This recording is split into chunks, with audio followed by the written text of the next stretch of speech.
बारे में। दोस्तों, टेलीविजन नेटवर्क के रेवोल्यूशन की बात करें तो शुरुआत में आया था ब्रॉडकास्टिंग नेटवर्क, जिसमें बेसिकली एक एंटीना को सेटअप करके हम टीवी देख पाते थे। चैनल जैसे DD1, DD न्यूज़ एटसेट्रा। फिर आया था केबल टीवी, जिसमें केबल के थ्रू नेटवर्क को घर घर पहुंचाया जाता था, जिसके थ्रू हमें अलग अलग तरह के टीवी चैनल्स देखने को मिलते थे। लेकिन केबल नेटवर्क में सिर्फ लिमिटेड चैनल्स ही होते थे और केबल को हर जगह पहुंचाने में भी प्रॉब्लम्स आती थी। फिर आया सैटेलाइट, जिसमें हमें टीवी देखने के लिए लगवाना पड़ता है सेट टॉप बॉक्स एंड एक रिसीवर डिश जो सिग्नल रिसीव करता है ऊपर आसमान में जो सैटेलाइट है वहाँ से, और उस सैटेलाइट तक सिग्नल पहुँचाए जाते हैं ज़मीन पे जो ब्रॉडकास्टिंग स्टेशन है वहाँ से। इसके बाद भी रेवोल्यूशन आ रहा है, लेकिन पहले बात करते हैं कि TV serial and TV channels पैसा कैसे कमाते हैं। तो जब कोई सीरियल या टीवी शो बनता है तो उसके जो भी एक्सपेंसेस होते हैं, जैसे studio and shooting expenses and actors की पेमेंट्स एक्सेट्रा, वो उसका प्रोडक्शन हाउस पे करता है। तो टीवी सीरियल के प्रोड्यूसर को चैनल को पैसे देने पड़ते हैं सीरियल को चैनल पे दिखाने के लिए। लेकिन कितने पैसे, ये कैसे डिसाइड होता है? TV channels and TV serials का सबसे बड़ा जो रेवेन्यू सोर्स होता है वो होता है एडवर्टीजमेंट्स।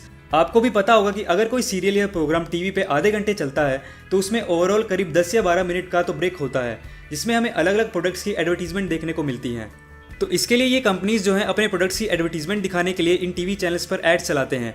लेकिन इसमें एड्स का टाइम और एड्स को टीवी पे चलाने की टाइमिंग्स बहुत मैटर करती हैं।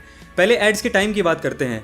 कंपनी कोई भी एडवर्टीजमेंट बनाती है तो उसको कई पार्ट्स में बनाती है। For example 45 seconds, 30 seconds, 15 seconds and 10 seconds, क्योंकि ये अलग अलग प्लेटफॉर्म्स, चैनल्स एंड शोज़ के अकॉर्डिंग यूज़ की जाती है और एक एक सेकंड के बहुत हाई रेट्स होते हैं। आपने भी देखा होगा कई बार टीवी पे कोई ऐड कभी 30 सेकंड्स की आती है और कुछ दिन बाद उसको छोटा करके 10 सेकंड का कर दिया जाता है, क्योंकि ये कंपनीज की स्ट्रैटेजी होती है कि स्टार्टिंग में फुल ऐड दिखाई जाए, फिर कुछ दिन बाद एड्स को छोटा करके दिखाया जाए ताकि व्यूवर्स को प्रोडक्ट याद रहे और उनकी कॉस्ट भी ज़्यादा ना लगे। और ये एड्स के पैसे अल्टीमेटली कंज्यूमर ही पे करता है, क्योंकि इसे प्रोडक्ट की कॉस्ट में ऐड कर दिया जाता है। आपने सुना होगा कि कोका कोला की बोतल 60 पैसे में बनके तैयार हो जाती है। वो इन एडवर्टीजमेंट एंड प्रमोशन की वजह से कंज्यूमर तक पहुंचते पहुंचते 12 रुपीज़ की हो जाती है। तो एड्स का जो रेट होता है वो डिपेंड करता है कि वो चैनल या टीवी सीरियल कितना पॉपुलर है एंड कितना ज़्यादा देखा जा रहा है। तो मेन क्वेश्चन ये आता है कि ये पता कैसे चलता है कि कौन सा चैनल या कौन सा टीवी शो ज़्यादा देखा जा रहा है। तो इसके लिए एक टूल का यूज़ किया जाता है जिसे कहते हैं TRP, यानी टेलीविजन रेटिंग पॉइंट्स। इसमें क्या होता है, अलग अलग एरिया से सैंपल के लिए हज़ारों की तादाद में कुछ घरों को चूज़ किया जाता है एंड उनके टीवी सेट के साथ एक डिवाइस अटैच कर दिया जाता है जिसे हम कहते हैं पीपल मीटर।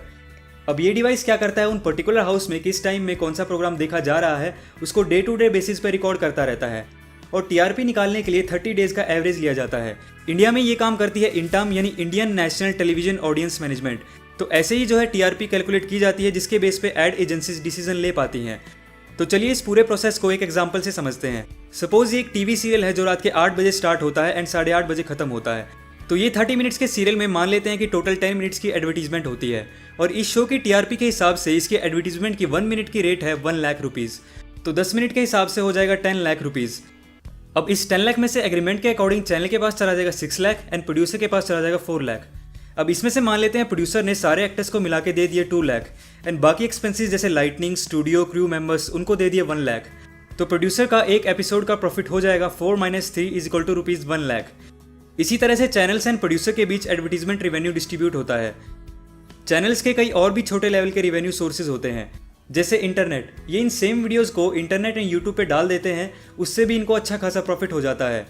एंड स्पॉन्सरशिप, कई बार ये मूवीज़ को या प्रोडक्ट्स को शो के अंदर प्रमोट करते हैं एंड अगर चैनल की TRP हाई है तो ये इससे भी एक decent amount of money earn कर लेते हैं।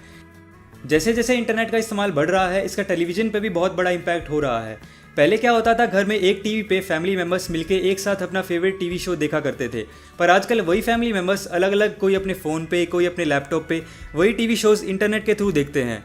तो आपको क्या लगता है टेलीविज़न का फ्यूचर क्या होने वाला है? मुझे नीचे कमेंट करके ज़रूर बताइए। मैं मिलता हूँ आपसे नेक्स्ट वीडियो में ऐसे ही एक इंटरेस्टिंग टॉपिक के साथ। सो दोस्तों, वीडियो पसंद आया तो लाइक एंड शेयर करो यार, एंड नए हो तो इस चैनल को सब्सक्राइब कर लो, क्योंकि मैं ऐसी वीडियोज़ आपके लिए लाता रहूँगा। And thanks for watching.